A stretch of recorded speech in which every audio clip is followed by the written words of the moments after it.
বন্ধুরা, আশা করি তোমরা সবাই ভালো আছো। তোমার চ্যানেলে তোমাদের সবাইকে স্বাগতম। তো সামনেই আমাদের মাধ্যমিক পরীক্ষা। তো আজ মাধ্যমিক পরীক্ষার একটা গুরুত্বপূর্ণ সিক্রেট তোমাদের সামনে আলোচনা করতে শুরু করেছি। আজকের আলোচনায় আমরা যে বিষয়টি জানবো, এটা প্রত্যেক ছাত্রছাত্রীর প্রয়োজন এবং জেনে পরীক্ষার হলে যাওয়া প্রয়োজন, কারণ এটা একদম সম্পূর্ণ নতুনভাবে কিন্তু তোমাদের সামনে আমি তুলে ধরছি। যেটা হচ্ছে যে আমরা পরীক্ষার খাতায় একদম আমাদের যে ফার্স্ট পেজটা আছে, এই যে ফার্স্ট পেজটা তোমরা দেখতে পাচ্ছ, আমাদের যে বিষয়, এই ফার্স্ট পেজে আমরা লিখবো কী করে।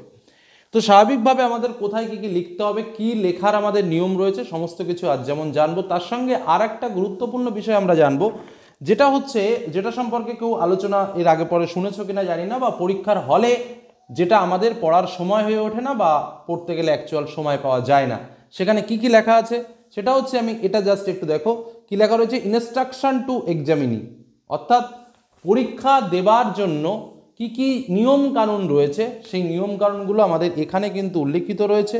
কখন এক্সপেল্ড করা হয় খাতা, কোন পরিস্থিতিতে খাতা এক্সপেল্ড করা হবে, কখন তোমাকে লুজ শিট দেওয়া হবে না, প্রভৃতি বিভিন্ন বিষয়। আরও কিছু নিয়ম কানুন রয়েছে যেগুলো তোমরা তোমাদের অ্যাডমিট কার্ডের পেছনে পেয়ে যাবে, পরীক্ষা সংক্রান্ত তোমাদের নিয়ম কানুন।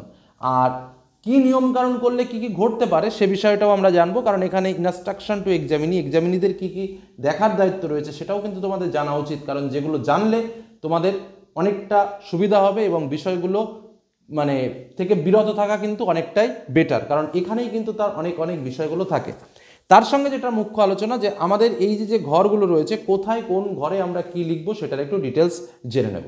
কি বললাম বুঝতে পারলে? অর্থাৎ বুঝতে পারছো যে খাতা সম্পর্কিত বিষয় সেটা কিন্তু আমরা আজকের এই আলোচনায় তোমাদের সামনে সম্পূর্ণরূপে তুলে ধরছি।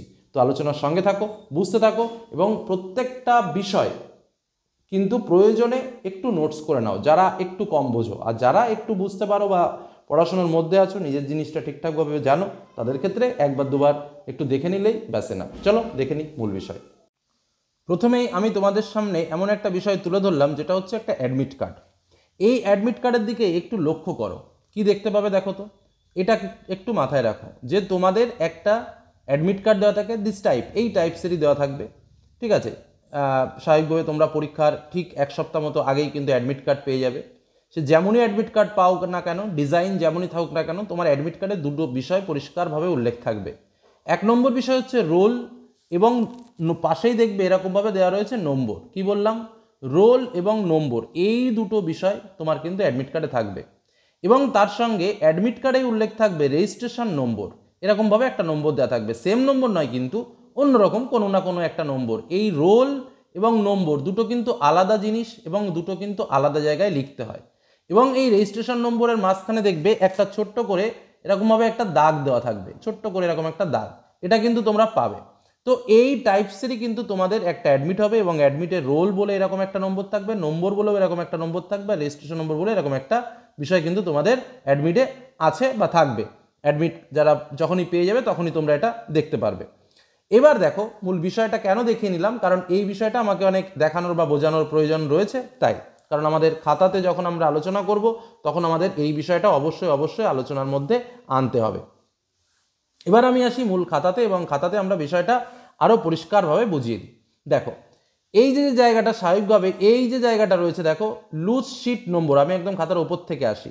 এই লুজ শিট নম্বরটা কি বলতো, যখন তুমি এক্সট্রা লুজ পেজ যখন নেবে, সেই এক্সট্রা লুজ পেজ, ধরো প্রথমে একটা লুজ পেজ নিলে 1 লিখলে, পরে আর একটা লুজ পেজ নিলে +1 লিখলে, পরে আর একটা লুজ পেজ নিলে +1 লিখলে, এইভাবে লুজ পেজ পরপর নিয়ে ধরো 4টে তোমার লুজ পেজ হয়েছে, =4 বলে লিখে লাস্ট যিনি ইনভিজিলেটর থাকবেন, অর্থাৎ যিনি গার্ড দেবেন, সেই গার্ডের কিন্তু এখানে তুমি সিগনেচার করিয়ে নেবে। কি বললাম বোঝা গেল? এটা কিন্তু তোমার ডিউটির মধ্যে পড়ে, একদম মূল কথা। এবং যে লুজ শিট থাকবে সেখানেও কিন্তু এখানে যে কলমটা তোমাদের সামনে তুলে ধরবো, সেই কলমটা তোমরা পাবে। একদম পরিষ্কারভাবে মাধ্যমিক পরীক্ষা সেকেন্ডারি এক্সামিনেশন 2000, তোমরা কত সালের পরীক্ষার্থী? তোমরা 2025 সালের পরীক্ষার্থী। তাহলে এখানে কত লিখবে? 2025, 20 দেওয়া থাকবে, আর জাস্ট 25টা লিখলেই কিন্তু তোমার হয়ে যাবে।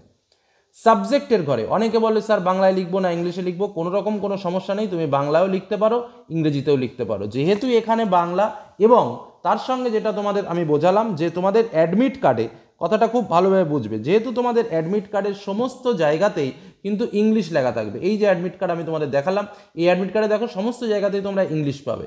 তো স্বাভাবিকভাবে তোমরা কিন্তু ইংলিশে লেখাটাই তোমাদের পক্ষে বেস্ট এবং ইংলিশে লেখাটাই উচিত। তবে বাংলায় লিখলে যে খুব ভুল হবে বা স্যাররা কেটে দেবেন সেরকম কিন্তু কিছু বলবেন না, এটুকু বলতে পারি। তবে চেষ্টা করবে ইংরেজিতে লেখার, কারণ এখানেও টোটাল ইংলিশ প্যাটার্নটা রয়েছে তার সঙ্গে বা থাকবে, এবং তার সঙ্গে তোমাদের অ্যাডমিটেও স্বাভাবিকভাবে ইংলিশ প্যাটার্ন পেয়ে যাবে। প্রথম রয়েছে কি সাবজেক্ট, অর্থাৎ কোন সাবজেক্টের পরীক্ষা। তো সাবজেক্টের পরীক্ষা তো আমরা সবাই জানি কোন সাবজেক্টের পরীক্ষা, বাংলা, ইতিহাস, ভূগোল, যাই থাকুক না কেন সেটাকে আমরা লিখব, বেঙ্গলি, হিস্ট্রি। তবে সবসময় চেষ্টা করবে যেটা লিখবে তার প্রথম অক্ষরটা বড় হাতের দিয়ে, তারপরেগুলো ছোট হাতের দিতে। অনেকে সবাই বড় হাতের অক্ষর লেখে, না লিখবে না, প্রথম অক্ষরটা বড় হাতের দেবে। যেমন ধরো বেঙ্গলি বা ইংলিশ ধরো, তাহলে ইটা বড় হাতের দিলাম, তারপরেরটা আমি ছোট হাতের দিলাম, ব্যাস মিটে গেল। বোঝা গেল কি বললাম? জাস্ট এরকমভাবে লিখে দিলে, আর কিচ্ছুর প্রয়োজন নেই। নেম মানে তোমার বাবার দেওয়া নামটা এখানে লিখো, বা অ্যাডমিট কার্ডে যে নামটা দেওয়া থাকবে সেই নামটা লিখবে। অন্যরকম কেউ ডাক নাম তোমাকে, কেউ ডাব্লু করে ডাকে, কেউ ওয়াই করে ডাকে, কেউ এক্স বলে ডাকে, কেউ জেড বলে ডাকে, সেসব নাম নয়। তোমার অ্যাডমিট কার্ডে যে নামটা দেওয়া থাকবে সেই নামটাই কিন্তু এখানে লিখবে, এটা কিন্তু তোমার বুঝতে হবে। এবং নাম, প্রথমে নামটা লিখলে খানিকটা স্পেস দিয়ে বা খানিকটা ফাঁকা দিয়ে তুমি এখানে টাইটেলটা লিখলে। ধরো তোমার নাম সুমন দাস, তাহলে এস প্রথম অক্ষরটা বড় দিলাম, UMAN খানিকটা ফাঁকা দিয়ে DDAS, এইভাবে কিন্তু নামটা লিখবে। ওকে, নেক্সট রোল আর নম্বর। দেখো এখানেও ঠিক ওরকমভাবেই একটা কলম করা থাকবে, যেভাবে আমরা তোমাদের একটু আগে অ্যাডমিট কার্ডে যেমনটা ঠিক দেখালাম ঠিক তেমনটা। দেখো এখানেও আমরা যেমন অ্যাডমিট কার্ডে, আমি একদম পুরো ডাইরেক্ট অনলাইন থেকে একটা অ্যাডমিট কার্ড নিয়ে তোমাদের দেখেছি। এখানে যেমন রোল আর নম্বর, দেখো দুটো জায়গা আছে। এই রোলের যে জায়গাটা রয়েছে, এই রোলের জায়গাটায় যেটা থাকবে সেটা তোমরা রোলের এখানে লিখবে, আর এই নম্বরের যে জায়গাটা রয়েছে সেটা কিন্তু এখানে লিখবে। বোঝা গেল? তাহলে রোল এবং নম্বর এই দুটো পার্ট কিন্তু আলাদা আলাদাভাবে লিখবে, ঠিক আছে? নেক্সট দেখো, তাহলে বুঝতে পারলে রোল এবং নম্বরটা কিন্তু ভাইটাল, কোনো রকম যেন ভুল না হয়, একটু সাবধানে, খুব অতি সাবধানে লিখবে বলা যায়, অতি সাবধানে। রেজিস্ট্রেশন নম্বর, তারপরে দেখো রেজিস্ট্রেশন নম্বর, দেখো এখানে রেজিস্ট্রেশন নম্বর রোলের নিচেই আমি তোমাদের প্রথমেই দেখিয়েছিলাম, এই যে রেজিস্ট্রেশন নম্বরটা লেখা আছে, এইটা কিন্তু হুবহু এই রেজিস্ট্রেশন নম্বরের ঘরে লিখবে। Language in which answer will be written, আমার চ্যানেলে মোটামুটি বেশিরভাগ যে স্টুডেন্ট আছে বেঙ্গলি মিডিয়ামের স্টুডেন্ট, তো এখানে তোমরা লিখবা বেঙ্গলি, একদম BENGALI। আর যারা ইংলিশ মিডিয়ামের আছো তারা ইংলিশ লিখবে, তবে ম্যাক্সিমাম স্টুডেন্ট বেঙ্গলিতেই আছে মনে হয়।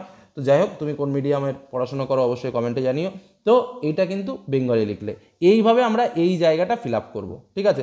যখন আমরা লুজ শিট পাবো, লুজ শিটেও ঠিক এরকমই একটা ঘর থাকবে, সেখানেও কিন্তু আমরা ফিল আপ করবো। অনেকে বলে স্যার লুজ শিটে ফিল আপ করা লাগবে না, একদম ভুল কথা। লুজ শিটেও অবশ্যই ফিল আপ করবে, অবশ্যই ফিল আপ করবে, ঠিক আছে? নেক্সট, এবার দেখো এক্সামিনিদের আমি খুব বেশি ডিটেলস আলোচনা করতে গেলে অনেক সময় লাগবে। আমি জাস্ট তোমাদের যে অনেকেই অনেক রকম বিষয়গুলো জানতে চায়, সেই বিষয়গুলো আমি একটুখানি তোমাদের সামনে উল্লেখ করব। এই যে ফার্স্ট পেজটা রয়েছে, এই ফার্স্ট পেজে কিন্তু তোমার আর কোনো কাজ নেই, কথাটা খুব ভালো করে বোঝো। এই যেটুকু দেখেছো এই পর্যন্তই তোমার কাজ শেষ, আর কিন্তু তোমার কাজ নেই। আর তুমি তার পরের পেজে কিছু লিখবে না, অর্থাৎ পরের পেজ মানে কোন পেজ, এর উল্টো পাটে এই পার্টটাই লিখবে না, এখান থেকে কিন্তু লেখা শুরু করবে। মার্জিন টার্জিন তুমি তোমার মতো করে কাটলে, ঠিক আছে? আচ্ছা, এবার যে ইনস্ট্রাকশনগুলো আছে এই এক্সামিনির একটুখানি আমি একটু বলে দিই, জাস্ট আমি একটু মিনিং করে ছোট্ট করে তোমাদের সামনে আলোচনা করি।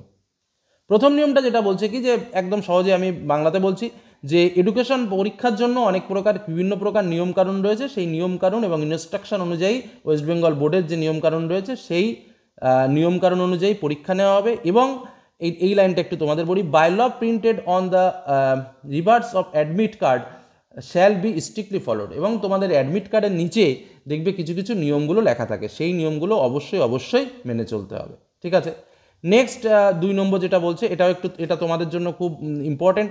The examinee should write only his name, roll number and registration number on this cover page of his her answer book and must not write the name of his her school anywhere in the answer book. অর্থাৎ এই যে পরীক্ষার খাতায় শুধুমাত্র তার নাম, roll number এবং registration number লিখবে কভার পেজে, ঠিক আছে? এবং অ্যান্সার খাতায় কোনো রকম তার স্কুলের নাম এই খাতায় থাকবে না।